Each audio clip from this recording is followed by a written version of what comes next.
네, 하나님 말씀 함께 보겠습니다. 하나님 말씀 민수기 14장입니다. 민수기 14장 1절부터 3절입니다. 우리 하나님 말씀 함께 한 목소리로 읽도록 하겠습니다. 시작. 온 회중이 소리를 높여 부르짖으며 백성이 밤새도록 통곡하였더라. 이스라엘 자손이 다 모세와 아론을 원망하며 온 회중이 그들에게 이르되 우리가 애굽 땅에서 어찌하여 죽었가나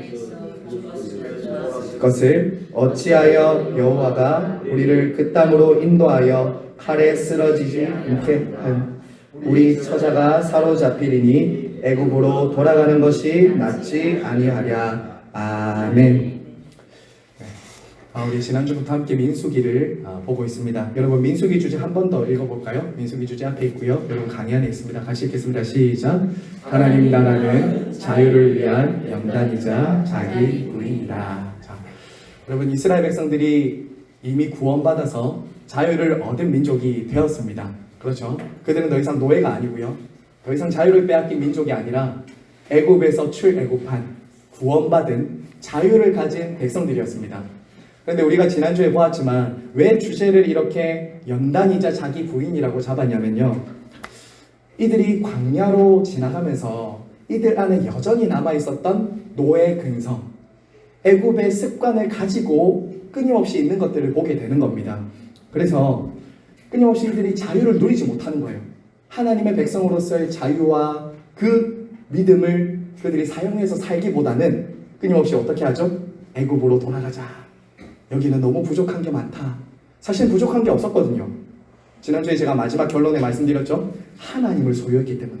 그들은 그 광야에서 그들과 동행하시며 공급하시고 인도하신 하나님이 계셨기 때문에 부족한 게 없었어요. 그런데 그들은 이것도 없다, 저것도 없다, 우리 돌아가자. 여기는 모세 아론 믿다가 우리 다 죽겠다 하면서 이제 광야를 지나가는 겁니다.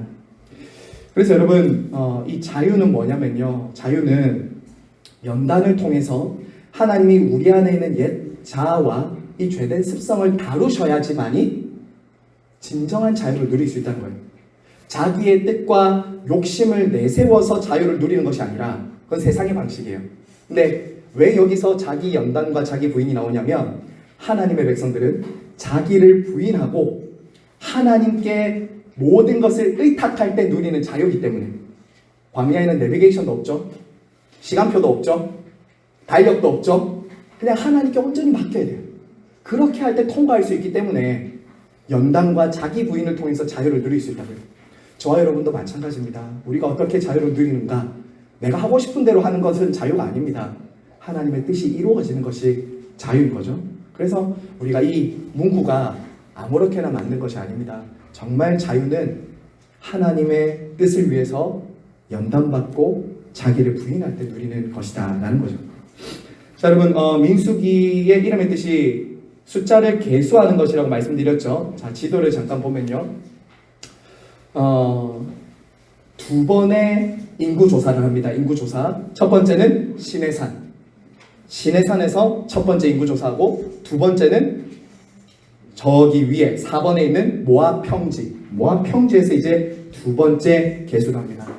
자 여러분 이때 모압 평지와 시내산에서 인구조사하는 것은 그냥 사람 숫자 세는 것이 아니라고 했습니다. 하나님이 그들의 머릿수를 몰라서 세는 것이 아니라고 말씀드렸죠.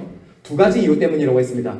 첫 번째는 아브라함의 언약을 신실하게 이루어 주신 것.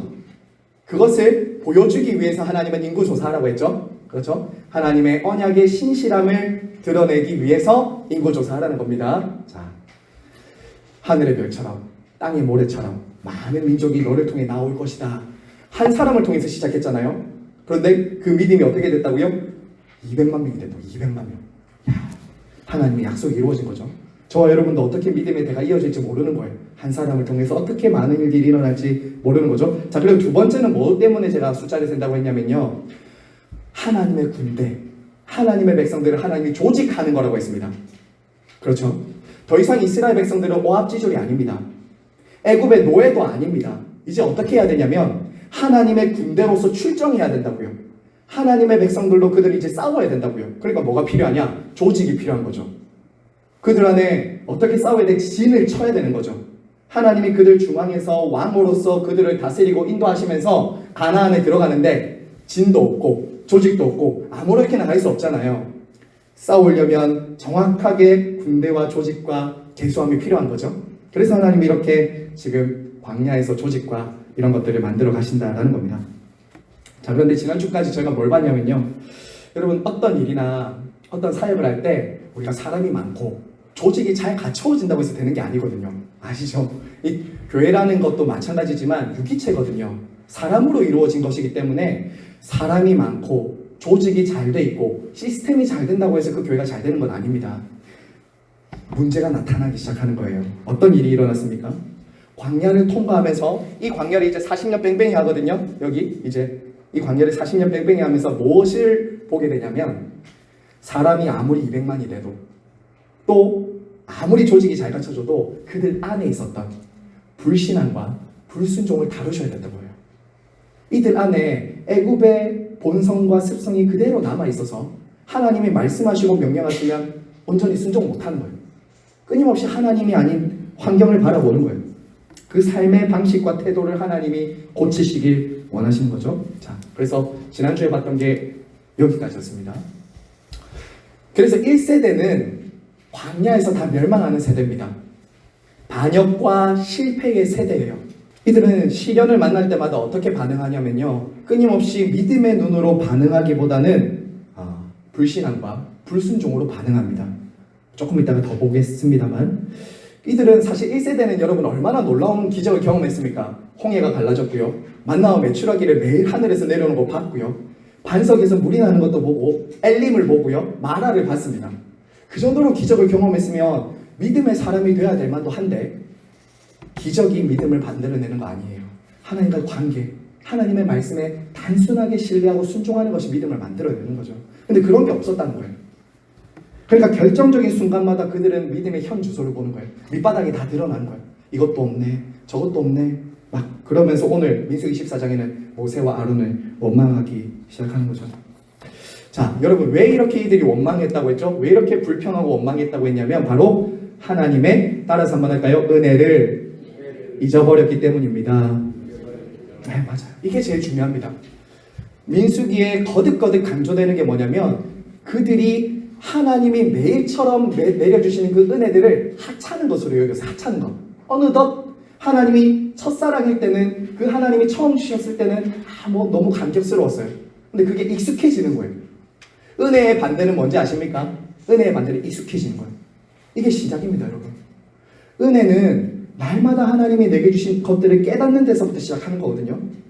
아침에 호흡이 있는 것도 감사, 내가 아침에 오늘 살아서 숨 쉬는 것도 감사, 출근할 수 있는 것도 감사, 이게 다 은혜인 걸 알면은 감사가 되는데, 그게 익숙해지면 어떻게 돼요?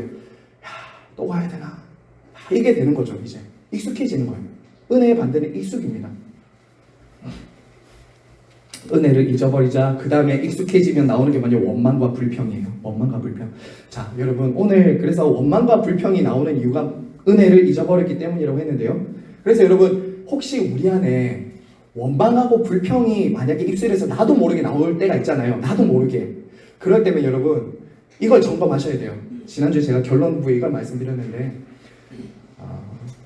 상황이나 환경의 문제가 아니라 믿음의 문제이며 은혜의 문제라는 거예요. 어느덧 내 입술에 감사가 없어지기 시작하면 그것은 상황과 환경의 문제가 아니라 믿음과 은혜의 문제라는 거예요. 그거 아셔야 됩니다. 그래서 여러분 그게 바로미터로 기준으로 잡으세요. 나도 모르게 계속 원망이 나오고 불평이 나오고 부정적인 말이 나오면 내 안에 있는 은혜와 믿음의 문제다. 여러분 이걸 아셔야 됩니다. 나의 삶과 우리 교회를 인도하신 하나님의 주권과 공급하심과 인도하심에 대해서 내가 온전히 신뢰하지 못하기 때문에 불평하고 원망하는 거죠. 오늘 이제 그 모습을 볼 겁니다. 조금 무거운 주제입니다. 사실 오늘 저녁은요. 그렇지만 교회 공동체가 혹은 개인이 반드시 광야를 지나가거든요. 우리 다 광야 지나가야 됩니다. 그런데 우리 안에 다루어져야 될 게 있어요. 그게 뭐냐면 불평과 원망입니다. 이거 가지고는 가나안에 못 가요. 자, 한번 보겠습니다. 자, 여러분 거기 답을 다시면서 시작을 한번 해보겠습니다. 오늘 보면은 하나님의 군대가, 이스라엘 백성들이 하나님께 반역하는 장면이 나옵니다. 이게 어디냐면 바로 가데스 바네아. 굉장히 유명한 곳입니다. 그리고 이 지명은 민수기에서 정말 없어졌으면 하는 지명인데요. 왜 그러냐면 이 가데스 바네아의 사건 때문에 어떤 일이 일어나냐면 40년 방황하게 됩니다. 이들의 이 한 번의 불순종과 반역 때문에 이스라엘은 40년을 방황해요. 참 슬픈 일입니다. 여러분, 우리가 이 일을 잘 알기 때문에 제가 간단하게 설명드리겠습니다. 이제 이스라엘 백성들이 어디까지 왔냐면요. 처음에는 요단강 건너편까지 잘 옵니다. 자, 그렇죠. 요단강 건너편까지 잘 왔다고요. 여기서 가데스 바네아라고 되어 있는데 여기까지 잘 왔습니다. 잘 왔어요. 여기서 이제 모세가 모세가 12정탐꾼을 보내는 겁니다. 12정탐꾼 보내는데 똑같이 가나안 땅을 봤어요. 그렇죠? 똑같이 가나안 땅에 들어가서 12정탐꾼이 봤습니다. 자, 그런데 10대 2로 나누어지죠. 10대 2로 나누어집니다. 10명은 어떻게 봤냐면요. 현실은 잘 봤어요. 거기 가니까 막 젓가락불도 부르고 그 다음에 막 포도 한 송이를 두 사람이 지고 가고 막 이러면서 엄청 대단한 그런 땅입니다라고 보고를 합니다. 근데 그 해석이 달랐어요. 두 부류의 완전한 해석이 다릅니다. 이쪽 부류는 어떻게 했죠? 첫 번째 10명의 부류는 이렇게 말했습니다. 거기는 아낙 자손이 있고 거대한 사람들이 있고 그들 앞에서 우리는 메뚜기와 같다. 이렇게 말합니다. 메뚜기와 같다. 이게 그들의 해석이었습니다. 현실은 똑같이 좋은 땅입니다. 괜찮아요. 거기 하나님 약속하신 아주 멋있습니다. 그런데 우리는 그 앞에서 메뚜기입니다. 이렇게 했어요. 근데 두 사람은 어떻게 했습니까? 여호수아와 갈렙은? 그렇죠. 그들은 우리의 밥이다. 밥이다. 야, 보는 완전히 관점이 다른 거죠. 관점이 완전히 다른 겁니다. 여러분, 보는 게 그래서 굉장히 중요합니다. 제가 지금 말씀드리는 것은 그냥 보는 것이 아니라요. 믿음의 눈으로 바라보고 어떻게 현실을 해석하는가, 이게 너무 중요하다는 거예요. 여러분, 한자로요, 볼견자와 볼관자가 있지 않습니까? 그렇죠? 볼견, 눈목자에 이렇게 마음심자인가요? 이렇게 있는 게 볼견자거든요. 근데 볼관자는 훨씬 복잡하게 막 쓰여 있잖아요. 제가 그 얘기를 제가 한자 이렇게 배울 때 보니까 볼견자는 말 그대로 그냥 보는 거예요. 아, 저기 정인숙 집사님 있네요. 여기 문정석 장로님 있네요. 보는 거예요. 볼관자는 뭐냐면 해석하는 거예요. 관념 이런 거 있잖아요. 관점 이런 거 할 때 관자거든요. 볼관자. 볼관자는 이런 거예요. 의미를 부여하고 해석하는 게 볼관자래요. 제가 이것을 믿음에 한번 적용시켜 볼게요. 믿음은 이런 겁니다. 보이는 대로 보는 것이 믿음이 아니라 믿음의 눈으로 현실을 보고 해석하는 게 바로 믿음이라는 거예요. 아시겠습니까? 보이는 대로 그냥 보는 것이 아니라 보이는 것을 믿음의 눈으로 해석해서 하나님의 관점을 취하는 것이 믿음이라고요. 하나님의 관점을 취하는 것. 자, 조금 더 말씀드리면요. 믿음은 나의 관점을 버리고 하나님의 관점을 취하는 거예요. 제가 지난주에 이거 회개할 때도 말씀드렸는데 이거 준비하면서 제가 조금 더 이거를 믿음에도 적용시킬 수 있겠다 해서 제가 적어봤는데요. 믿음은 나의 관점을 버리는 거예요. 이거를 봤을 때 똑같은 물을 보더라도 하나님이 어떻게 이것을 우리에게 주시겠다 약속했는가를 가지고 보는 것과 그냥 보는 건 다르거든요. 여호수아와 갈렙은 이렇게 봤어요. 그 아낙 자손들이 있었던 건 사실입니다. 그들보다 훨씬 크고 강한 철기병을 가진 가나안의 군대들이 있었던 건 사실입니다. 볼견 봤어요. 근데 관점의 해석은 어떻게 봤냐면 그들은 밥이다 라고 봤죠. 왜요? 그냥 긍정적인 마인드로 그들이 그것을 그렇게 해석한 게 아닙니다. 하나님이 주시겠다고 했거든요. 주시겠다고 하신 약속을 근거로 보니까 작게 보이는 거예요. 근데 10명은 어떻게 봤습니까? 현실을 더 크게 봤죠. 하나님의 약속과 말씀보다는 현실을 더 크게 본 거예요. 그러니까 어떻게 돼요? 현실은 크고 나는 작은 거예요. 메뚜기가 되는 거죠. 믿음의 눈으로 보자 한 부류는 밥이라고 보고 한 부류는 자기를 메뚜기라고 봤습니다. 아주 바뀌었죠. 하나님의 백성이고 하나님의 사람이라고 하면서도 때로는 우리가 스스로 메뚜기처럼 초라하게 느낄 때가 있습니다. 어떨 때냐면 하나님의 약속과 말씀보다 나의 관점으로 나를 볼 때, 나의 관점으로 현실을 볼 때는 우리는 메뚜기예요. 세상보다 우리가 잘나거나 대단한 게 우리 안에 어디 있습니까? 근데 우리가 대단한 이유, 우리가 그 땅을 우리가 차지할 수 있는 이유는 약속 때문이죠. 말씀 때문이죠. 하나님이 그 땅을 주시겠다고 했기 때문이죠. 그 하나님이 현실과 상황보다 크시기 때문에 우리는 그 땅을 차지할 수 있는 거예요. 밥이라고 할 수 있는 거죠. 우리 이걸 기억해야 됩니다. 그래서 10명의 정탐꾼들은 어떻게 했냐면 그 땅을 보고 악평하면서 돌아간다고요. 악평하면서 돌아가요. 세상의 방식대로 내가 원하는 것이 주어지지 않을 때 원망하고 돌아갑니다. 자, 첫 번째는 그래서 그 사건은 제가 방금 해석해 드렸습니다. 똑같이 봤는데 이 부류는 믿음 없이 봤고 이 부류는 믿음 있이 봤다고요. 근데 이 믿음 없이 봤던 이 부류의 사람들의 문제는 이 세 가지입니다. 이 세 가지예요. 첫 번째는 그거죠. 하나님의 왕되심에 대한 반역이에요. 여러분, 지금 이스라엘 백성들을 이끌고 가는 분이 그들 눈앞에는 모세와 아론이거든요. 근데 궁극적으로는 누가 지금 뒤에서 모세와 아론을 통해서 이끌고 계십니까? 하나님이죠. 근데 지금 이들은 뭐라고 하냐면 우리가 돌아가자라고 한다고요. 저 땅 우리 못 간다. 저 땅 안 가겠다. 라고 하면서 애굽으로 가자고 한다고요. 자, 그럼 이건 궁극적으로 누구에 대한 반역이냐면 하나님의 왕되심을 거부하는 거죠. 그들을 이끌고 계신 하나님에 대한 불순종과 불신이라는 거예요. 그리고 뭐라고 하냐면 우리가 성경 14장 다 읽진 않았지만 4절 보세요. 14장 4절. 이에 서로 말하되 우리가 한 지휘관을 세우고 애굽으로 돌아가자. 이 말을 하는 거예요. 지도자 새로 뽑고 가나안 가지 말고 우리 돌아가자. 예전이 더 좋았다. 돌아가자. 하는 거예요. 이거는 누구에 대한 반역이냐면 모세와 아론에 대한 반역이 아닙니다. 모세와 아론을 세우신 하나님에 대한 반역이에요.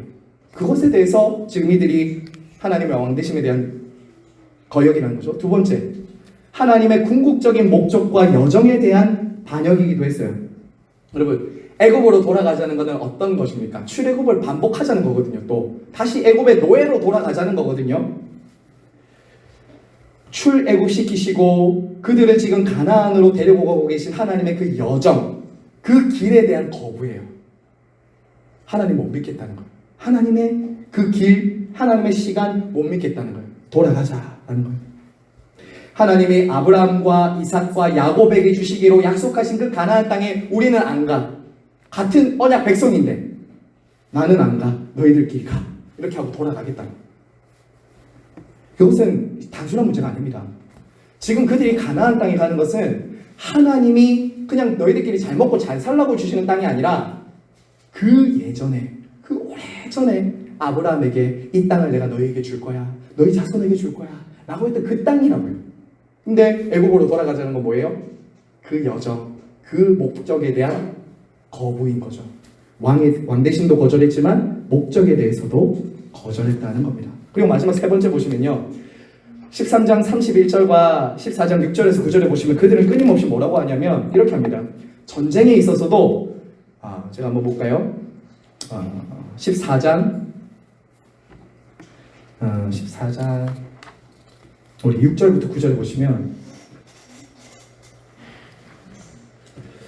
그 땅을 정탐한 눈의 아들 여호수아와 여분네의 아들 갈렙이 자기들의 옷을 찢고 이렇게 하면서 여기서 가장 많이 나오는 단어가 뭐냐면 우리라는 단어입니다. 우리. 그렇죠? 우리가 두루다니며 정탐한 땅을 심히 아름다운 땅 여호와께서 우리를 기뻐하시면 그 땅으로 인도하여 들이시고 그 땅을 우리에게 주시리라. 그는 우리를. 끊임없이 우리가 나오거든요. 여러분 근데 앞에 보시면요. 앞에서 이스라엘 그 앞에 13장 31절에 보시면 이렇게 말하죠. 그와 함께 올라갔던 사람들이 이르되 우리는 능히 올라가서 그 백성을 차지하지 못하리라. 그들은 우리보다 강하니라. 이렇게 말하죠. 관점이 다른 거예요. 전쟁에 대한 잘못된 이해를 하고 있는 거예요. 지금 이들이. 여호수아와 갈렙은 뭐라고 하냐면 여호와의 전쟁이라고 말해요. 여호와의 전쟁. 이것은 우리의 전쟁이 아니라 여호와의 전쟁이라고요. 그런데 이스라엘 그 불신앙의 그 10명의 정탐꾼은 그들이라고 말한다고. 그들과 우리의 전쟁이라고 생각했다고. 하나님과 가나안 땅의 전쟁이라고 말했다면 믿음은, 불신앙은 우리와 그들, 이런 식으로 이제 우리가 해야 될 싸움이라고 생각을 한다는 거죠. 그래서 여러분 어떤 일이 일어나냐면요, 돌로 치려고 해요. 여호수아와 갈렙 모세를 치려고 합니다. 치려고요. 이때 하나님이 나타나시죠. 일종의 쿠데타입니다. 쿠데타. 하나님과 모세와 아론, 여호수아에 대한 쿠데타죠. 결국에 여러분 1세대는 여기서 불순종과 불신앙 때문에 아무도 들어가지 못합니다. 오직 여호수아와 갈렙만 들어가요.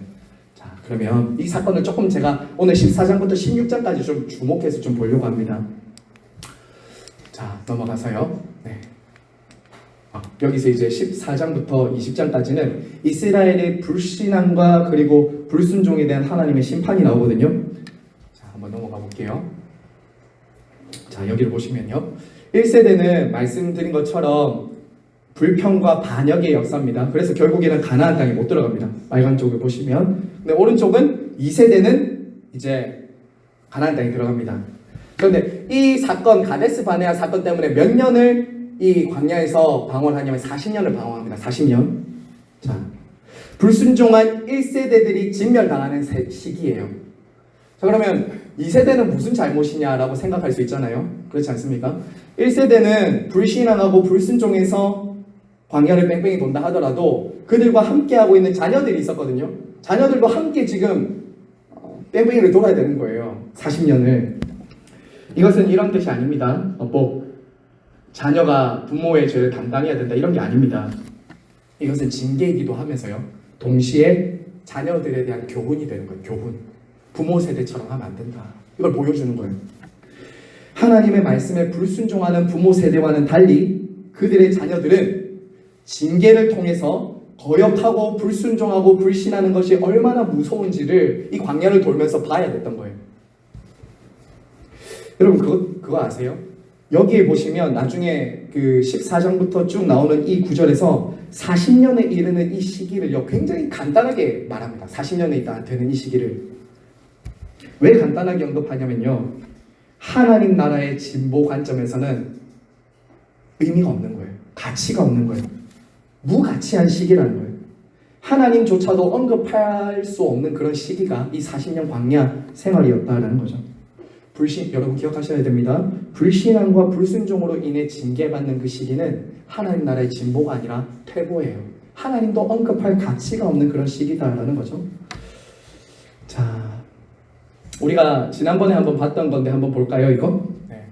아마 이 강의 안에 이게 없는 이유는 출애굽기 때 한번 봤기 때문입니다. 여러분, 광야에서 이스라엘 백성들이 불평하고 원망할 때는 1세대가 처음 광야에 나올 때는 하나님이 즉각 심판 안 하셨다고 했죠. 이 표를 아마 기억하실 거예요. 제가 민수기에서 한 번 더 언급할게요 라고 했었는데, 처음에 이스라엘 백성들이 광야에 나왔을 때, 출애굽하고 광야 나왔을 때는 하나님이 즉각 심판 안 하셨어요. 두 가지 때문이라고 했죠.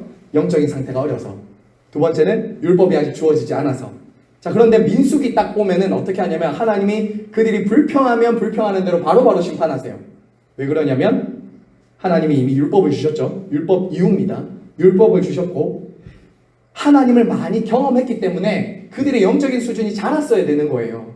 여전히 불신앙하고 불평하고 원망하고 그렇게 반응하면 안 되는데 그들이 그렇게 반응하자 하나님은 즉각 말씀과 심판으로 가르쳐 주셨던 거예요.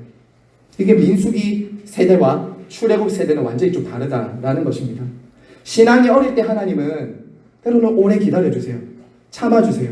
그런데 때로는 자라야 되는데 끊임없이 그 자리에 머물러 있으면 때로는 즉각 말씀하시고 개입하시고 심판하시고 벌어주기도 하는 거죠.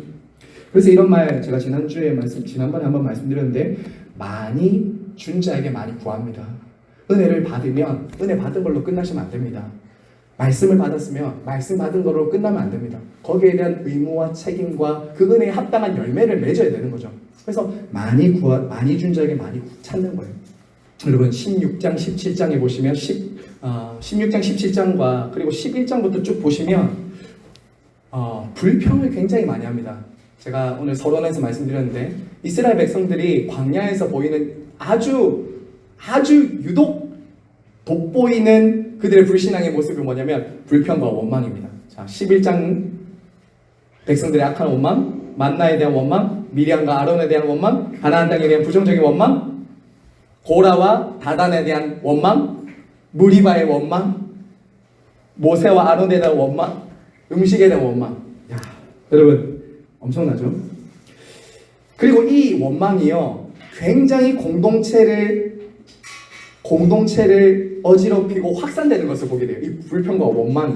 한 사람이 불평하는 것이 아니라 그 한 사람 주변에 있었던 사람이 불평하고요. 한 사람이 그 한 공동체가 불평하면 그게 또 퍼지는 거예요. 처음에는, 그런데 여러분 보시면 알겠지만 처음에는 음식에 대한 비난이었거든요. 처음에 음식에 대한 원망이었어요. 그런데 어디로 가냐면 하나님, 나중에는 끝까지 가면 하나님께 갑니다. 결국에 지도자들에 대한 원망, 먹는 것에서 지도자에서 하나님, 이런 식으로 점점 불평이 확산된다고. 확산.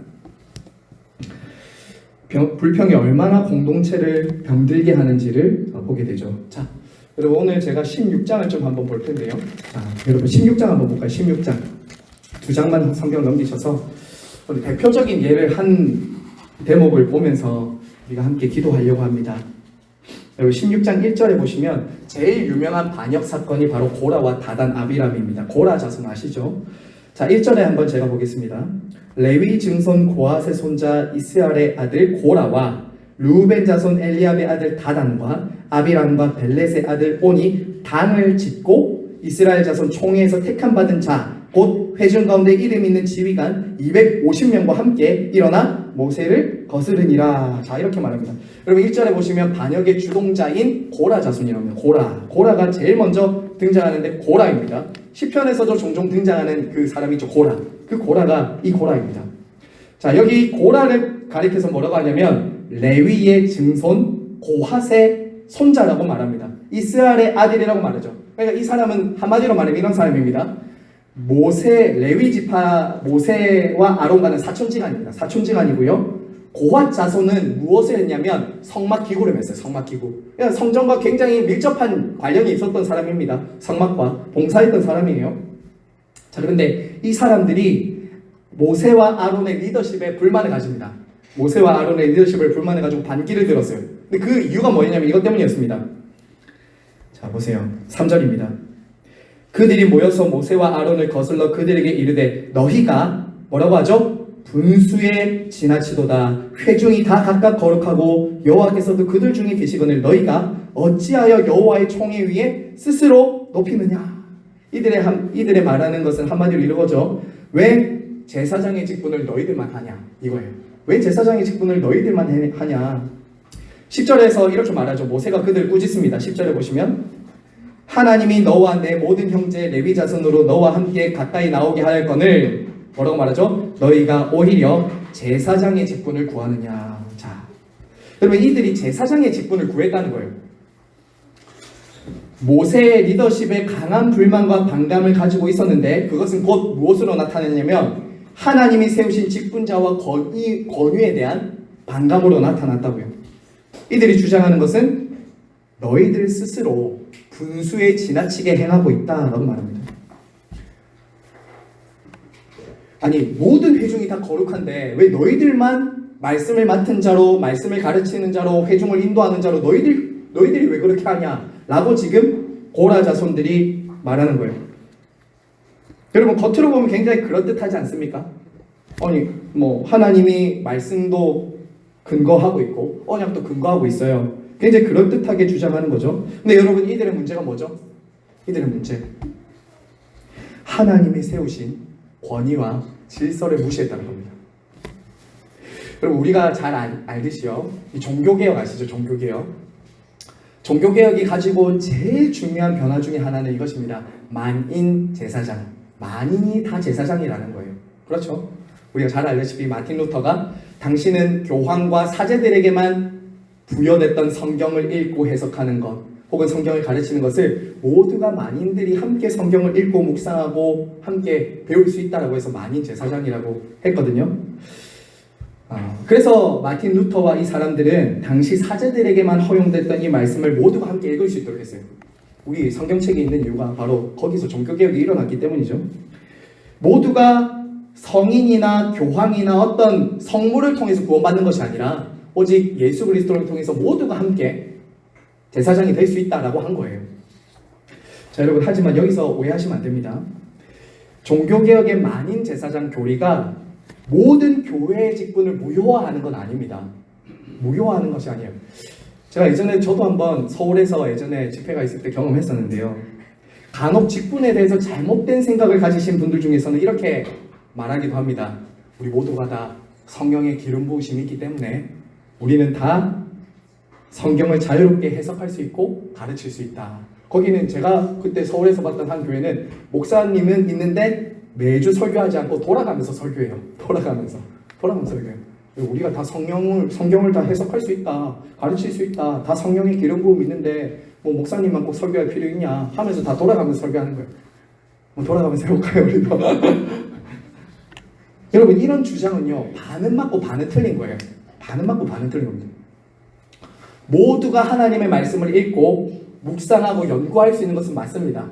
그렇죠? 거기에 대해서 해석도 할 수도 있고 때로는 자기가 거기에 대해서 적용도 자기가 할 수 있습니다. 하지만 여기서 중요한 것은 그리스도 안에서 우리 모두는 다 동등합니다. 목사가 더 높은 직분도 아닙니다, 여러분. 이거 오해하시면 안 됩니다. 목사는 말씀을 가르치는 직분자로서 여러분과 함께 여러분을 섬기는 자로 세워진 사람이죠. 동등합니다. 같은 성도입니다. 하지만 여러분, 여기서 중요한 것은 동등하고 차별도 없지만 직분자를 세우셨을 때는 그 말씀을 통해서 하나님이 그 공동체에 말씀을 주시고 이끌어간다는 측면에서 그 권위와 질서가 있다는 거죠. 권위와 질서가 있다는 것입니다. 하나님은 이 말씀이 교회 공동체에 바르고 건전하게 설교되고 해석되기를 원하십니다. 우리 모두가 다 이 성경을 다 읽고 해석할 수 있습니다. 하지만 때로는 우리는 이 성경을 올바르게 해석하지 못할 때가 참 많습니다. 그래서 전문적인 신학의 수업과 또 가르침을 받은 사람들이 이 성경을 해석하도록 하나님이 질서와 권위를 주신 거죠. 그게 아니었다면 모세와 아론을 하나님 세우실 필요가 없어요. 제사장을 하나님 세우실 필요가 없어요. 너희들 내 말씀 들었으니까 너희들 그냥 알아서 하면 된다라고 했겠죠. 그게 아니라는 거예요. 교회의 직분은 계급이나 권력이 아닙니다. 어떤 명예나 권력을 행사하는 자리도 아닙니다. 교회 공동체를 하다 보면 때로는 교회를 건강하게 세우라고 주신 이 직분이 때로는 이런 이해가 없을 때는 명예욕이나 때로는 권력으로 생각하고 직분을 탐하기도 해요. 때로는 그렇습니다. 여러분, 정말 교회가 직분자 선거할 때 얼마나 많이 어려움이 생기는지 여러분 아시죠? 우리 교회는 안 그랬겠지만 교회들 보면은 장로 선출 안 되면은 교회를 떠나기도 하고요. 그런 일들이 비일비재합니다. 실제로. 왜 그럴까요? 직분에 대한 잘못된 이해 때문이죠. 직분에 대한 잘못된 이해 때문이죠. 여러분, 지금 이 일이 어디서 일어나고 있죠? 지금 16장의 이 일이 어디서 일어나고 있냐면 바로 하나님의 선택과 언약 맺은 이스라엘 백성들 안에서 일어나고 있다. 안에서. 더 높은 자리. 고라와 다단이 하고 있는 게 그거예요. 모세와 아론만 성경을 가르치고 설교하는 것이 아니라 우리도 하자. 우리도 할 수 있다. 너희들이 가라는 대로 가지 않고 우리가 좀 하고 싶은 대로 하고 싶다. 이걸 말하는 거거든요.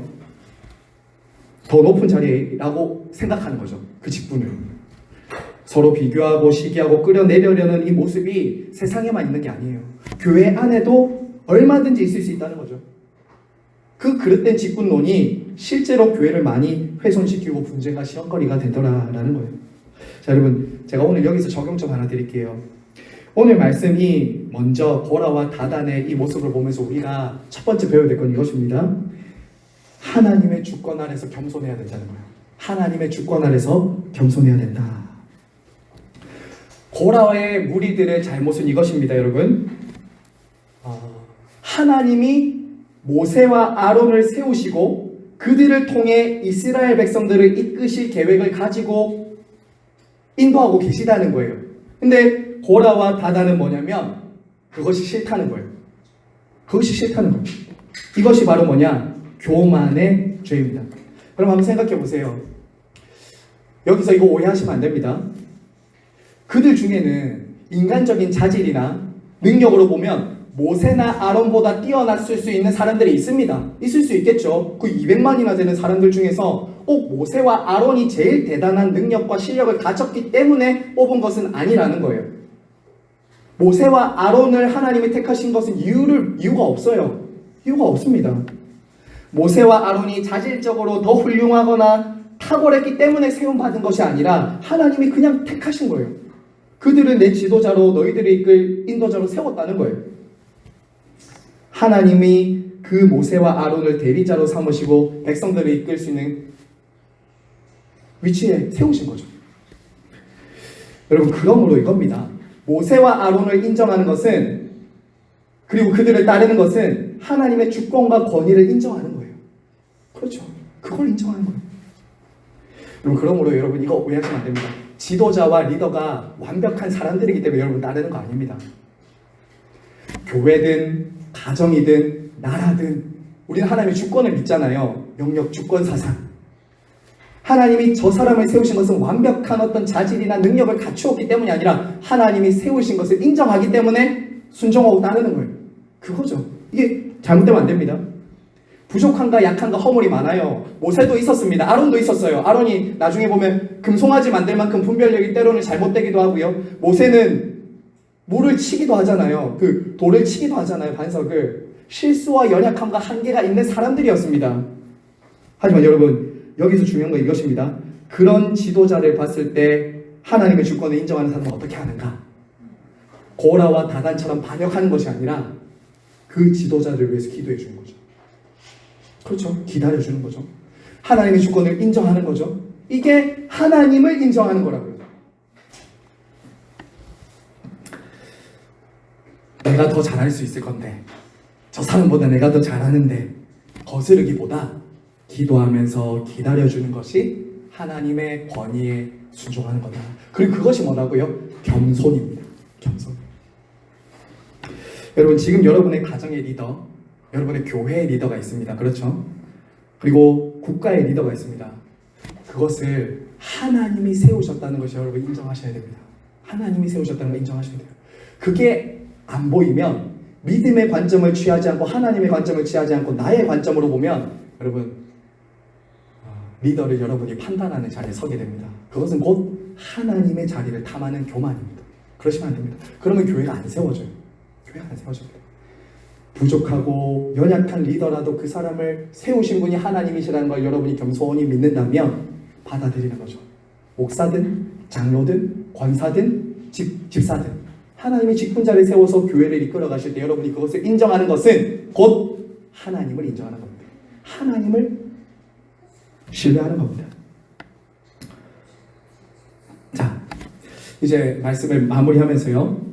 이때 우리가 보게 될 가장 중요한 부분이 뭐냐면, 이거는 제가 이 그림은 따로 설명 안 드립니다. 불평이 계속 확산된다는 걸 말씀드리고요. 이때 모세와 아론이 보인 반응이 아주 특별합니다. 그게 뭐냐면 바로 이거예요. 여기까지 하겠습니다. 민수기를 통해서 보면요, 이스라엘 백성들은 막 반역을 일으키거든요. 그런데 아론과 모세는 굉장히 온유하게 대한다는 거예요. 굉장히 온유하게 됩니다. 그래서 여러분, 모세를 이때 뭐라고 하냐면 민수기 12장 3절에 뭐라고 말하죠? 이 사람 모세는 온유함이 지면의 모든 사람보다 더하더라. 여러분, 원래 모세가 온유한 사람입니까? 아닙니까? 모세 온유한 사람 아니잖아요. 성질이 있었거든요. 한 주먹 했거든요. 뭐 열받게 하면 그냥 때려서 죽였거든요. 근데 뭐라고 하고 있죠? 지금 완전 평가가 다르잖아요. 온유함이 승했다. 근데 이 온유함이 어디서 나타나는지 아십니까? 백성들이 반역 일으키고 반란 일으킬 때 모세의 반응입니다. 이게 정말 중요합니다, 여러분. 모세의 온유함은 어디서 등장하냐? 백성들은 반란 일으키고 자기 일을 거스르고 하나님께 대항할 때, 반란 일으킬 때 끊임없이 어떻게 하냐면 맞대응하지 않고 기도하는 거예요. 중보의 자리로 나아가는 거예요. 여러분, 이 온유함은 이 세상에 있는 지도자들에게선 볼 수 없고요, 하나님이 세우신 지도자들에게서만 볼 수 있어요. 그럼 모세를 비난하는 사람들은 뭐라고 우리가 읽었었죠? 아까 전에 뭐라고 했냐면 이렇게 말했잖아요. 야, 너 스스로 너 높이는 거 아니냐, 너 정치적인 야심 때문에 지금 이렇게 하는 거 아니냐, 거짓 모함했잖아요. 오늘 16장 14절 한번 보세요. 16장 14절 보면 뭐라고 하냐면 이렇게 합니다. 맨 마지막 보세요. 내가 이 사람들의 눈을 빼려 하느냐, 우리는 올라가지 않겠다. 한마디로 너는 사기꾼이다, 이런 말이에요. 넌 사기꾼이야. 너 우리 눈을 멀게 한다. 가머니설로 교묘하게 우리 속여가지고 지금 이렇게 만들어 가려고 하는 거 아니냐, 이렇게 말하는 거예요.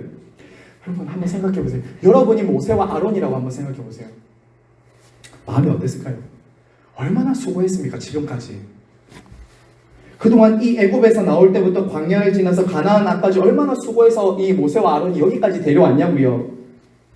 억울하고 화도 나고 답답하지 않았겠습니까? 모세와 아론 입장에서는 야, 내가 어떻게 너희들이 여기까지 데려왔는데 지금 너희들이 나한테 하는 말이 내가 뭐 너희들 눈 뺀다고? 할 수 있잖아요. 자, 그런데 여러분, 우리도 때로는 믿음의 길을 갈 때 그렇게 억울한 일 만날 수 있어요. 사람들이 때로 몰라주고요. 하나님이 보여주신 그 길로 가려고 할 때 우리를 때로는 거스르고 몰라주고 힘들게 하는 사람 만날 수 있습니다. 자, 그럴 때 우리 어떻게 반응해야 되냐면, 하나님이 우리에게 어떻게 반응하길 원하시냐면 모세처럼 반응하길 원하신다고. 모세처럼. 어떻게요? 여러분 4절 보세요. 16장 4절. 16장 4절 같이 읽을게요. 시작. 모세가 듣고 엎드렸다가, 자 22절도 한번 보세요. 16장 22절 한번 볼게요. 시작. 그 두 사람이 엎드려 이르되 하나님이여 모든 육체의 생명의 하나님이여 한 사람이 범죄할 건을 온 회중에게 진노하시나이까. 자, 모세와 아론이 온유했던 것은 바로 이겁니다. 엎드렸다. 하나님 앞에 엎드렸다는 거예요. 이 엎드리는 것은 무엇을 보여주는 거겠습니까? 하나님께 맡기는 거예요. 제가 이번 주 시편 이제 5절 우리 할 때도 한번 볼 텐데요. 하나님께 원수를 맡기는 거예요. 전적으로 이 문제를 하나님께 의탁한다는 거예요. 엎드리는 것은 전적인 신뢰와 의지의 표현이에요. 여러분 똑같이 사실은 해줄 수 있지 않겠습니까? 사실은 모세와 아론의 입장에서는 더 할 말이 많아요. 그들보다. 나의 억울한 심정과 분노를 가지고 그대로 쏟아내고 맞대응할 수도 있어요. 하지만 믿음의 사람은 어떻게 하냐면요. 그 억울한 감정, 나에 대한 저 사람의 미움과 아픔, 그것들을 딱 가지고 어디로 가냐면 하나님 앞에 쏟아놓는 거예요. 하나님 앞에 엎드리는 거예요. 이게 믿음의 사람 모세와 아론의 반응이었습니다. 여러분 그러자 어떻게 하시냐면요. 하나님은요. 이 모세와 아론의 중보기도를 들으시고 온 회중을 심판하시려던 그 심판을 유보하십니다. 그리고 누구만 심판하냐면 고라 자손들만 심판하세요. 아주 무섭게 그것도 심판하시죠. 자, 여러분 성도 여러분, 저와 여러분이 믿음으로 살아갈 때요 모두가 다 칭찬 안 할 수 있습니다. 모두가 인정 안 해줄 수 있어요.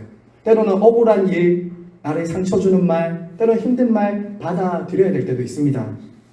때로 억울하고 원통해요. 애매하게 고난받아야 될 때도 있습니다. 하지만 이것은 이상한 일이 아닙니다. 이때도 그랬고요. 예수님 때도 그랬고 예수님의 제자들에게도 그랬습니다. 문제는 그런 일이 일어났을 때 우리의 반응이에요. 저와 여러분 어떻게 반응해야 되는가?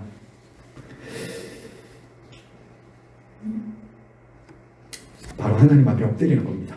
하나님 앞에 끊임없이 엎드리는 거예요. 이 문제와 상황을 가장 잘 아시는 하나님께 엎드리는 거예요. 같이 맞대어서 싸우는 것은 여러분 누구나 할 수 있습니다. 변명하고요, 설명해주고요, 때로는 네가 내한테 어떻게 그럴 수 있노라고 하면서 화내는 거는 누구나 할 수 있어요. 그거는 똑같은 수준이 되는 거예요. 백성들과 어떻게 해야 되냐면 믿음으로 그 사람을 딱 가지고 하나님 앞에 나아가는 거예요. 하나님이 그 모든 것을 아시기 때문이죠. 자, 여러분 그래서 로마서 12장 19절은 이렇게 돼 있죠. 제가 한번 성경 구절 읽어드릴게요. 로마서 12장 19절 이렇게 말합니다. 내 사랑하는 자들아 너희가 친히 원수를 갚지 말고 하나님의 진노하심에 맡겨라. 기록되었을 때 원수 갚는 것이 내게 있으니 내가 갚으리라. 여러분 그래서 저는 이것을 이렇게 적용했습니다. 제가 이 민수기를 묵상하다가 뭐라고 정리했냐면 이렇게 말했어요. 사람 앞에 말하기 전에 하나님께 말하자. 사람에게 말하기 전에 하나님께 말하자. 그리고 하나님께 먼저 듣자. 왜냐면 우리 감정대로 내 성질대로 하면 다 싸워야 돼요. 다 싸워야 돼요. 그렇게 하지 말잖아요. 그럼 공동체가 다 무너져요. 그럼 예수님 생각해야 돼요. 예수님도 우리처럼 똑같이 원수 갚고 우리처럼 똑같이 대응하지 않고 십자가에 죽으셨잖아요.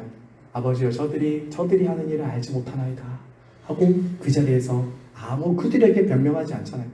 그들이 해야 될 일을 하면서 못 박히고 그들의 원망을 다 받아내지만 결국 구원을 이루신 것이죠. 여러분 그래서요 예수님을 믿는 사람은 똑같이 원수 갚아주는 사람 아닙니다. 내가 스스로 변호하고 따지고 상대를 향해서 분노하는 사람도 아닙니다. 여러분 기억하세요? 하나님께 엎드리는 사람입니다.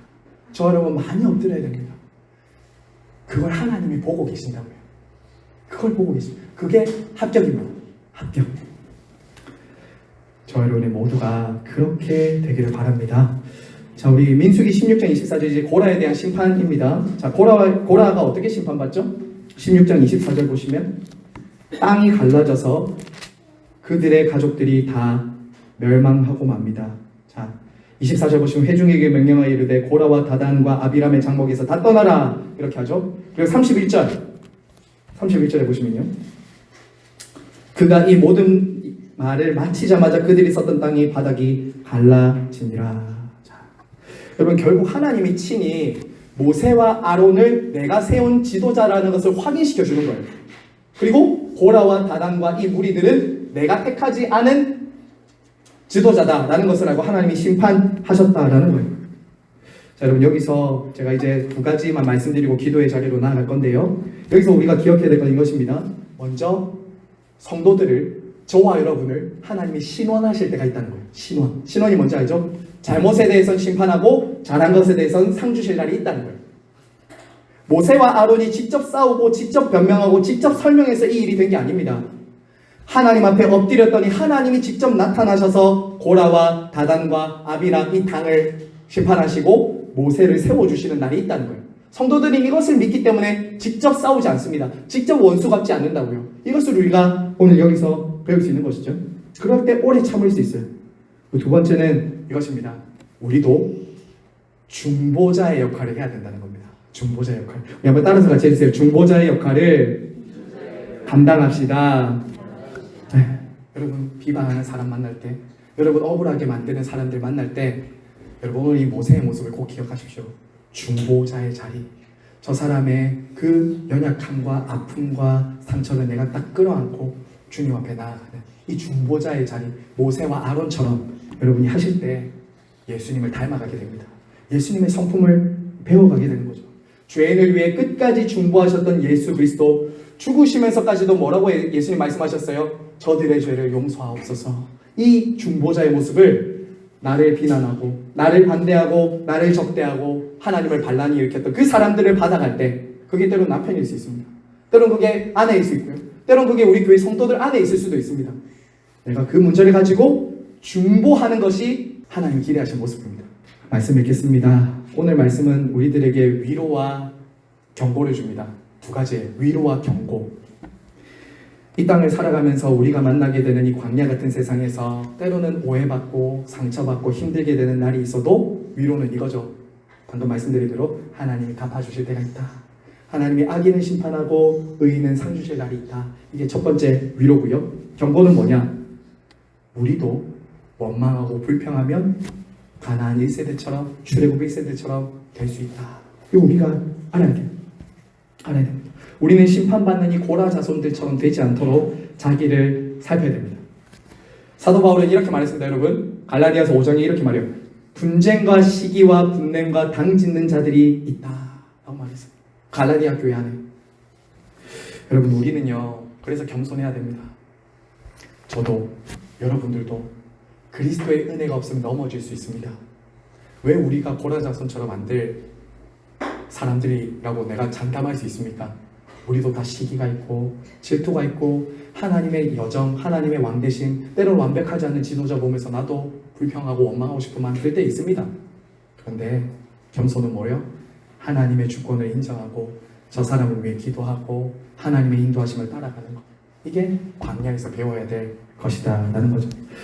오늘 그 마음을 가지고 우리가 기도의 자리에서 하나님 우리 교회와 우리 가정과 우리 나라의 지도자들 위해 기도하고 또 우리가 그들을 세우신 왕이신 하나님의 주권을 신뢰하면서 이렇게 믿음의 공동체로 이 신의 가이시는 교회가 세워지기를 간절히 바라고 소망합니다.